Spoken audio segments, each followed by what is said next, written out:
Dobro jutro. Je kdo tukaj?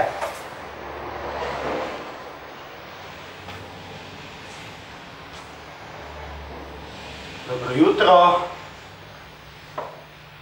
Je kdo tukaj? Jutro.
Kako sem se prestrašil, pa samo otrok je bil.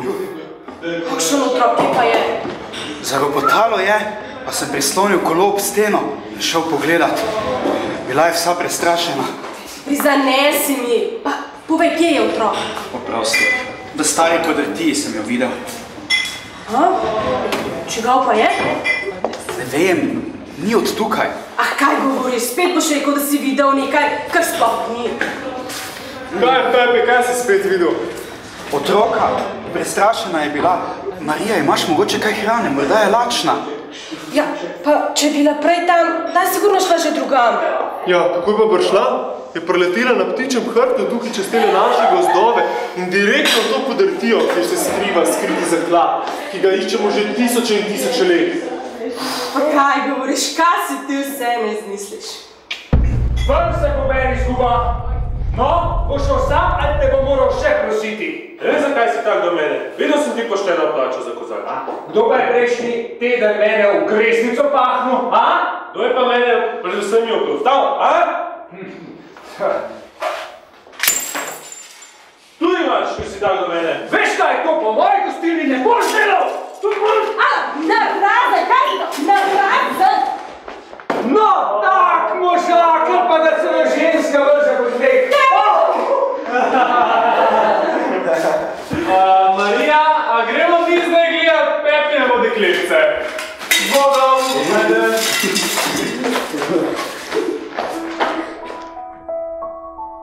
V predmestju našega mesta so živeli zanimivi ljudje.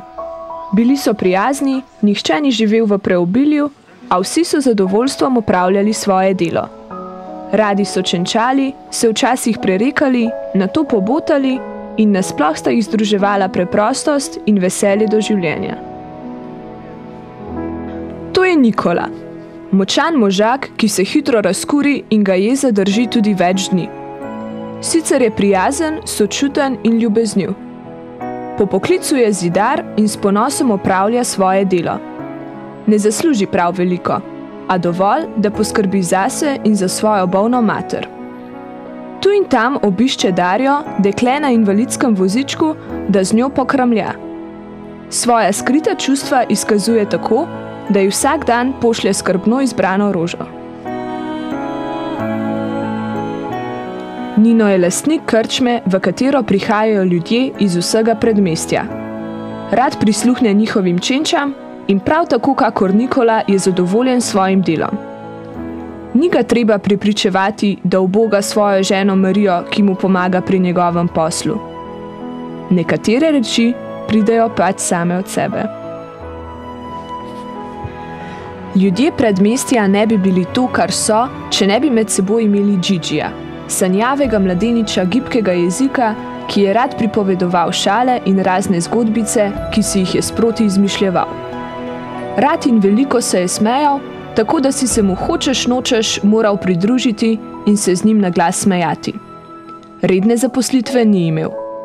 Kdaj je peljal pse na sprehod, spet drugič je čistil stranišča. A znan je bil predvsem po tem, da se je izdajal za turističnega vodiča, ljudi vodil po cerkvah in travnikih, ter si ob tem izmišljeval neverjetne prigode iz zgodovine. Torej, na tem mestu se je pred večjimi stoletji odvijala neverjetna spopadov, če temu rečem, dve vojski vitezov. Ena je bila iz te strani sam Frančišek Asiški, če se ga še spomnite. Spomnite se ga, ja, se je spopadla za prihajajočo se armado, to se je vnel strašen boj, kadilo se je pršilo od tal, vse posod, ljudje so krvaveli, vse to je bilo strašno. Nažalost so, poslikajte, ja, dajte nekaj sekund vam dam, hitro, slikajte, naj slišim, vsaka slika 5 evrov, dajmo, super, odlično. Opeharjeni turisti so včasih spregledali njegove izmišljotine, drugič spet ne, in so radovoljno metali kovance v njegovo čepico. Velikodušno, hvala, res, super, odlično, gospod, nekaj vam je padlo, naj poiščem, hvala, res. Najbolje, da se kar napotite v tej smeri, boste prišli do izhoda. Hvala, res. Pravo nasprotje Gigija je bil Pepi. Zelo malo je govoril. Če ga je kdo kaj vprašal, lahko da je molčal, saj se mu odgovor ni zdel pomemben. Spet drugič se mu je odgovor zdel tako pomemben, da si je vzel obilo časa, preden je odgovoril. Ni čudnega, da so ubogega Pepija imeli za nekoliko prismojenega. V življenju se je ta cestni pometač namreč naučil, da ni ničesar hujšega, kakor nepremišljeno izreči laž in da je laž mati vseh prepirov in razprti. Večkrat so ga obdale tako globoke misli, da jih ni znal izraziti.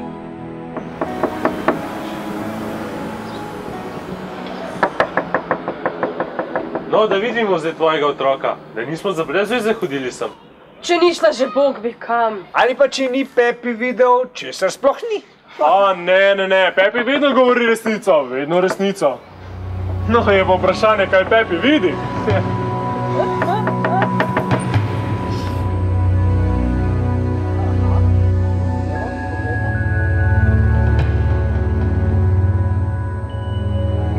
Otirev še malo, kdo pa si? Momo. Momo? Kaj je to Momo? Tako je imeno. Te pecnino, kdo pa ti je dal tako čudno ime? Sama. Kdaj pa si rojena? Od nekdaj sem tukaj. Kako od nekdaj? Saj te vendar ne poznamo. Koliko pa si stara? 100. Čakaj, saj si vendar še otrok. Povej po pravici, koliko si stara. 102 leti. Kot kaže, naša Momo ne zna šteti. Odkud pa si prišla?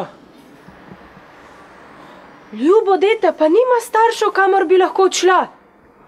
Poslušaj, a ne bi bilo bolje, da bi poklicali policijo in da bi te spravili v kako zavetišče, tam bi imela saj posteljo in hrano. Ne, tam sem že bila, tako grozne. Na oknih so rešetke in pretepajo te, tudi če ničesar ne storiš. Nekaj noči sem samo smuk čez zid in sem ušla. Nočem več tja nazaj. Pa ti je všeč tukaj? Zelo. Samo nekdo pa bo ja moral zate poskrbeti. To lahko sama. Pa zmoreš? Ne potrebujem veliko.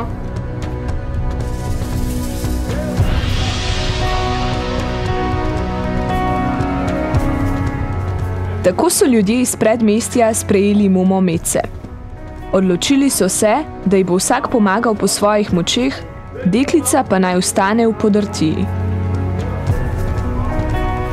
Gej, Marija, bom dal jogi gor, kar pust. Super, evo, odlično. Evo, da bo naša Momo lahko spala, super, evo. Evo, odličen je.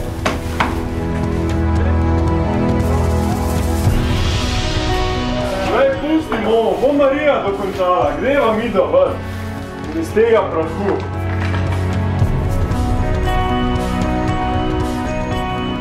Lahko si mislimo, kako je bila ta deklica z imenom Momo vesela, da je srečala prijazne ljudi, ki so jo sprejeli medse. Nič ji v življenju ni bilo dragocenejše, kot ob sebi imeti prijatelje. A tudi ljudje so bili srečni, da je zašla v njihovo sredo. Momo so potrebovali in čudili so se, kako so mogli doslej prebiti brez nje. Zares je lepo. Dobro smo naredili, dobro. Je dobro? Zelo. Hvala vam.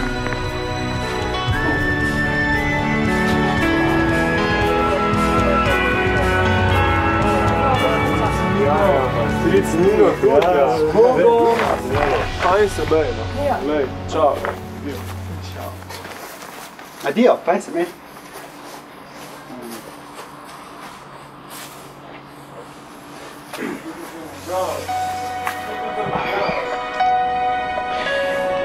Vidiš, Momo, takole je. Včasih imaš pred seboj zelo dolgo cesto, pa je tako dolga, da si misliš, da je ne pometeš nikoli. Potem, veš, se podvizaš, da bi jo dokončal v doglednem času, ampak cesta kar noče postati krajša. Vse dokler ne ostaneš brez sape.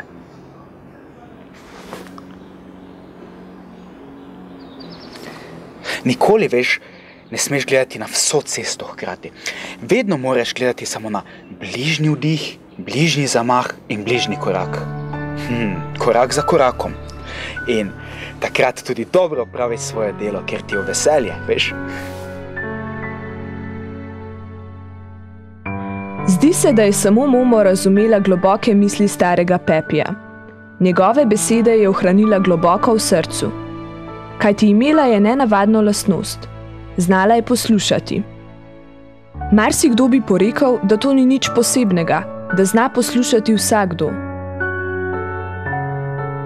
A to je zmota. Resnično poslušati zna zelo malo ljudi in Momo je znala to tako, da so neumneže brz preletele pametne misli in da so neodločneži v hipu čisto natančno vedeli, kaj hočejo. Tisti, ki se jim je zdelo življenje nesmiselno, so se ga ob Momo spet razveselili.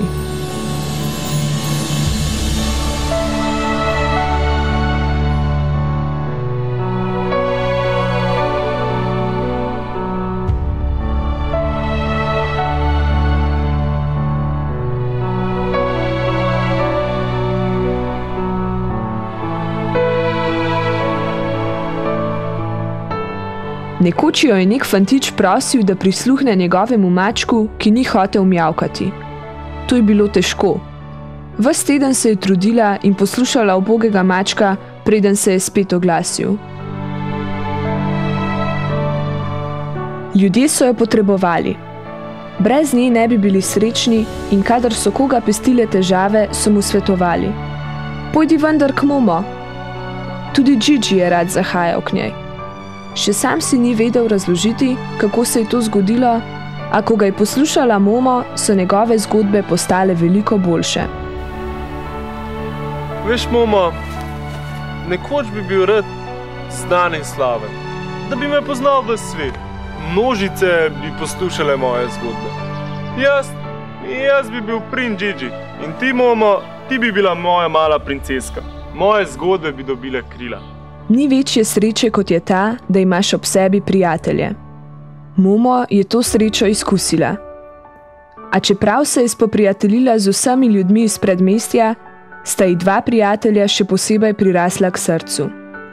Cestni pometač Pepi in turistični vodič Gigi.